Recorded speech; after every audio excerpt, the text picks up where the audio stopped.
আজকে আমি খুবই এক্সাইটেড বিকজ আমি 2022 সালের ব্র্যান্ড নিউ কিছু এক্সেল ফাংশন আপনাদের সাথে শেয়ার করব।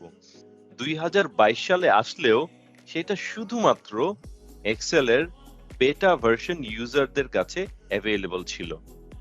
তবে মাইক্রোসফট 365 এর ইউজার যারা আছেন তাদের জন্য সুখবর হচ্ছে এইটা এখন এক্সেলের নর্মাল ভার্সনে অ্যাভেলেবল আছে।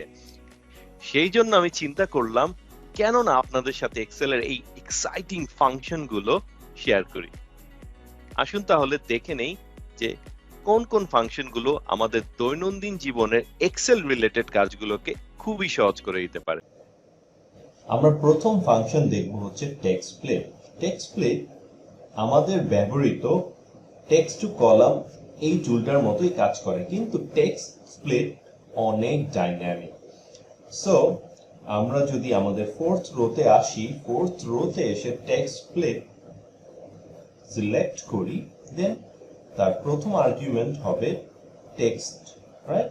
টেক্সট আমাদের কেসে হচ্ছে আমরা যেই টেক্সটটাকে স্প্লিট করতে চাচ্ছি, দেন কমা, তারপর কলাম ডিলিমিটার। সো কলাম ডিলিমিটার হচ্ছে আমার টেক্সটটা যে আমি চারটা র্যাকে বা চারটা সেপারেট কলামে ভাগ করব, সেই জায়গায় ইউনিক আইডেন্টিফায়ার প্রত্যেকটা ডেটার ক্ষেত্রে কি। সো আমি যদি দেখি আমাদের ডেটা সেটে কমা দিয়ে আমার প্রত্যেকটা ডেটা স্প্লিট করা হয়েছে। সো আমি যদি ডিলিমিটার হিসেবে কমা দেই, দেন ব্র্যাকেট ক্লোজ করি, আমার চারটা ডেটা চারটা কলামে স্প্লিট হয়ে যাবে। কিন্তু আমি যদি আমার সেকেন্ড ইনফরমেশনটাতে যাই, আমি দেখব এই জায়গায় একটা স্পেস আছে, সেম থার্ড এন্ড ফোর্থে, রাইট? সো আমাকে কনসিডার করতে হবে যখন আমি ডিলিমিটার মেনশন করব, তখন যদি কোনো স্পেস থাকে সেই স্পেসটাকেও আমার ডিলিমিটার হিসেবে ধরে নিতে হবে, রাইট? সো আমি জাস্ট আমার ফর্মুলাটাকে কারেক্ট করি, একটা স্পেস দিয়ে দিই, এন্টার করি, আমার এক্সট্রা স্পেসগুলো এখন আর থাকবে না। সো আমি আমার ফর্মুলাটা ট্র্যাক করব নিচে, দেন বাকি ইনফরমেশনগুলো চলে আসবে। কিন্তু দেখেন যে আমার চিকেন ব্রেস্ট এইটা দুটো কলামে না যে একটা সিঙ্গেল কলামে এসেছে। সিমিলারলি আমার থার্ড রোর যে ইনফরমেশনটা সেইটাও, বিকজ এই জায়গায় কিন্তু কমা ডিলিমিটার হিসেবে নেই, অন্য কিছু ডিলিমিটার হিসেবে আছে। সো আমি যেটা করব, আমার এই ফর্মুলাতে আরো কিছু ডিলিমিটার যোগ করব, এবং সেই অপশনও আসলে অ্যাভেলেবল আছে। তবে এই অপশনটাকে এনাবল করতে হলে আপনাকে কার্লি ব্র্যাকেট ইউজ করতে হবে। সো কার্লি ব্র্যাকেট ইউজ করে আমি এই জায়গায় যত খুশি ডিলিমিটার ইনক্লুড করতে পারবো। সো আমি এই ক্ষেত্রে আবার সেমিকোলন স্পেস, দেন আমি আরো একটা এক্সট্রা ডিলিমিটার যোগ করব, সেটা হচ্ছে কোলন। কোলনের পরে আমার স্পেসটা হবে, দেন কার্লি ব্র্যাকেট দিয়ে এটা ক্লোজ করতে হবে। এন্টার করি, আবার ড্র্যাগ করি, দেন এটা প্রপারলি স্প্লিট হয়ে যাচ্ছে। এখন যদি আমরা রাইসের এই জায়গায় এসে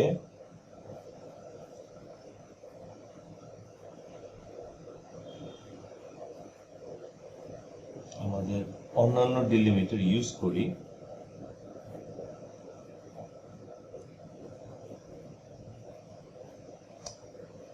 তাহলে এটা খুবই সুন্দরভাবে কাজ করবে। সো এটা গেল টেক্সটস্প্লিট। টেক্সটস্প্লিটের সাথে আপনি আরো অনেক ধরনের ফাংশন ইউজ করতে পারেন। যেমন আমি জাস্ট কুইকলি আপনাদেরকে একটা এক্সাম্পল দেখাই। আমার এই ডেটাগুলা সর্টেড নেই, যেমন এই ক্ষেত্রে বানানা আগে আসার কথা, তারপর ব্রেড, তারপর বাটার, তারপর জ্যাম, রাইট?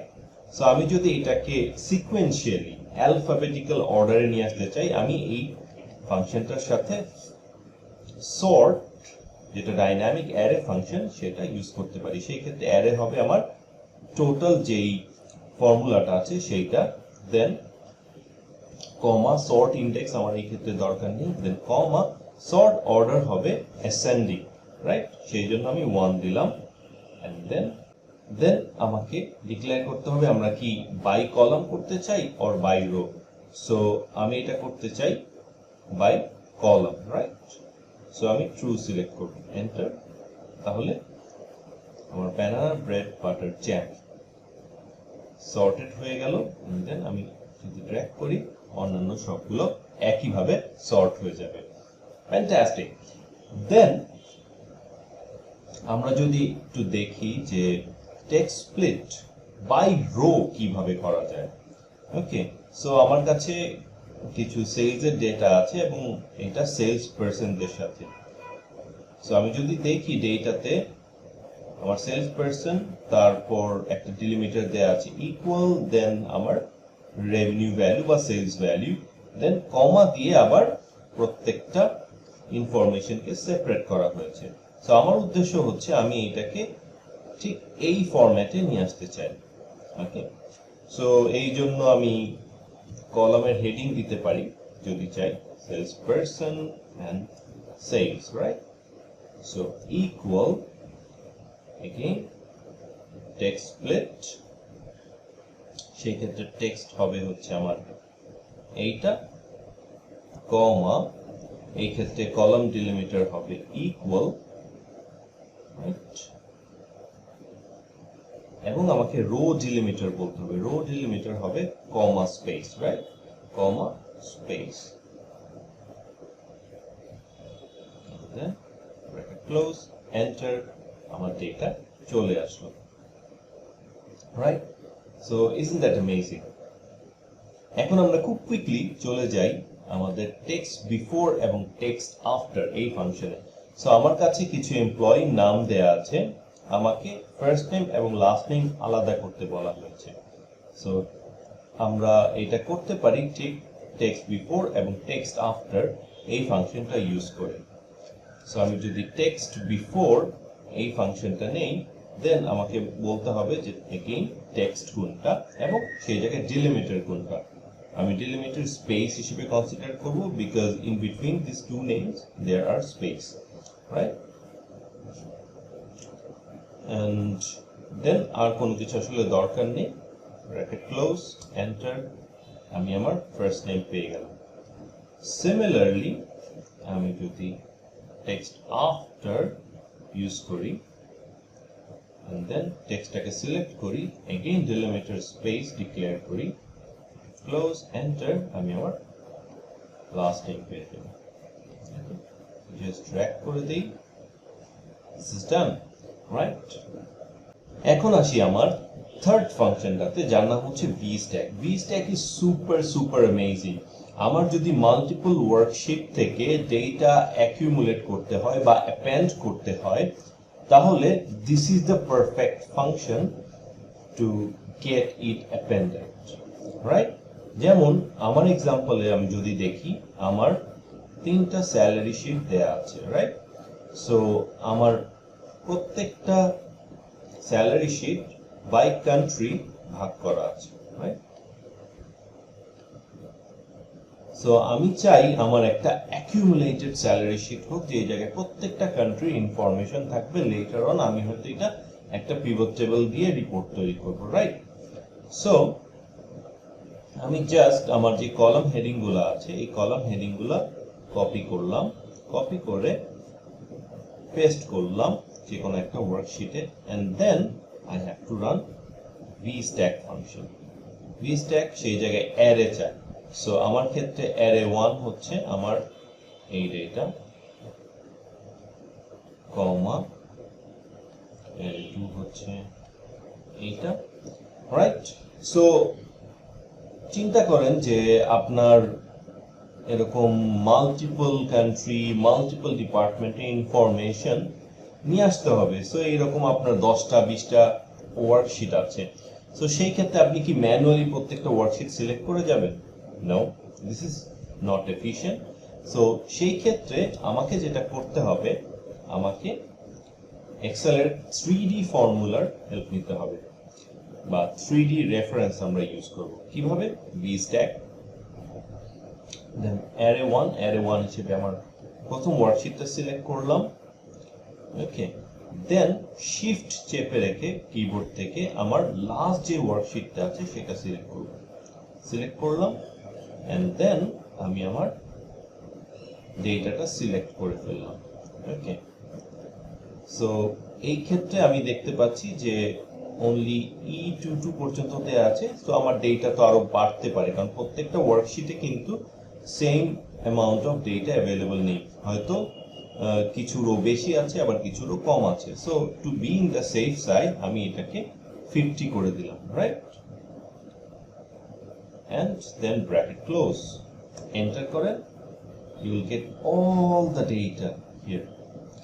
কিন্তু এদিকে একটা জিনিস হয়তো আপনারা লক্ষ্য করেছেন যে এই জায়গায় আমার কিছু জিরো আছে। এই জিরোগুলো এসেছে বিকজ আমি একটা এক্সট্রা রেঞ্জ ইউজ করেছি, রাইট? প্রত্যেকটা ওয়ার্কশিটে তো সমান পরিমাণ ডেটা নেই। সো এই জিরোগুলোকে যদি আপনি রিমুভ করতে চান তাহলে you can use again the dynamic array function name filter, এবং আমার অ্যারেটাকে আমি আবার সিলেক্ট করব, কন্ট্রোল সি কপি করে আমি এই জায়গায় ইনক্লুড করব হচ্ছে VSTACK স্যালারি B4 থেকে আমি অনলি রেঞ্জ হিসেবে সিলেক্ট করব B50 and then বলবো যে greater not equal to nothing, right? শেষ, এন্টার। দেখেন আমার জিরোগুলো চলে গেল। আরেকটা জিনিস আমি করব, আমি আরো একটা জিনিস দেখতে চাই যে আমার কান্ট্রি নেম অনুযায়ী আমার ডেটা সর্টেড থাকুক এবং আমার গ্রস স্যালারি অনুযায়ী সেটা সর্টেড থাকুক। যার স্যালারি যত বেশি তারটা তত উপরে থাকবে কান্ট্রি ওয়াইজ, রাইট?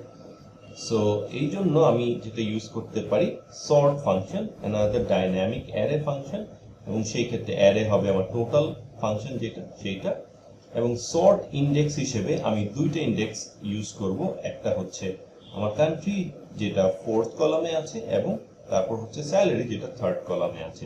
সেই জন্য আমাকে কার্লি ব্র্যাকেট ইউজ করতে হবে। সো প্রথম সর্টটা হচ্ছে বাই কান্ট্রি হবে, দেন নেক্সট সর্টটা হবে by salary, curly bracket close, comma. এই ক্ষেত্রে আমি দুইটা অর্ডার মেইনটেইন করতে চাই। আমার কান্ট্রির ক্ষেত্রে অ্যাসেন্ডিং, সো 1, and then স্যালারির ক্ষেত্রে ডিসেন্ডিং, যেটা লার্জার ভ্যালু সেটা যেন উপরে থাকে, then -1, curly bracket close, total bracket close, enter. দেখেন এই জায়গায় সর্ট হয়ে গেছে। এখন আমি আপনাদেরকে another advantage of 3D formula দেখাবো। সো আমরা দেখতে পাচ্ছি এদিকে স্যালারি 1, স্যালারি 3, স্যালারি 4 আছে। আমার কাছে স্যালারি 2 এর ওয়ার্কশিটটা আছে যেটা হচ্ছে অস্ট্রেলিয়া। প্রবাবলি আমাকে আমার কলিগ পাঠাতে দেরি করেছে ফাইলটা, যে কারণে ইনক্লুড করা হয়। বাট আপনি যদি এটাকে ড্র্যাগ করে 1 এবং 3 এর মাঝামাঝি নিয়ে আসেন, জাস্ট ইউ সি অস্ট্রেলিয়ার ডেটা চলে আসলো। আর এ অ্যালফাবেটিক্যালি যেহেতু শুরুর দিকে, আমার সর্টিংটা ঠিকভাবে কাজ করলো, যে কারণে আমি অস্ট্রেলিয়া প্রথমে দেখতে পাচ্ছি, then Bangladesh, then Germany, then Vietnam. I hope this is very amazing function as it seems, right? And then quickly আমি just HSTACK এই ফাংশনটা দেখিয়ে আপনাদেরকে এই ভিডিওটা শেষ করব, right? So আমি জাস্ট HSTACK এই ফাংশনটা টাইপ করলাম, দেন এটা আমার কাছে এটা হচ্ছে অ্যারে 1, অ্যারে 2। আমার এই দুটো ডেটাই দুটো আলাদা আলাদা টেবিলে আছে। সো আমি জাস্ট টেবিলগুলোকে সিলেক্ট করব, this one as array 1, this one as array 2, right? So table 1, table 2 select করলাম, enter, then প্রত্যেকটা ডেটা সাইড বাই সাইড চলে আসবে। So that is how HSTACK works. তার মানে হরাইজন্টালি এটা ডেটাকে প্লট করে, আর VSTACK আমরা দেখলাম ভার্টিক্যালি ডেটাগুলোকে স্ট্যাক করে, রাইট? সো আই হোপ যে আপনারা খুব এনজয় করেছেন ভিডিওটা, and if you really enjoyed this video, I want you to subscribe to my channel. আমার চ্যানেলে সাবস্ক্রাইব করবেন এবং বেল আইকনটা দিয়ে রাখবেন, যেন আমি আরো অ্যামেজিং কিছু ভিডিও নিয়ে আসলে আপনারা সেটা মিস না করেন। ধন্যবাদ।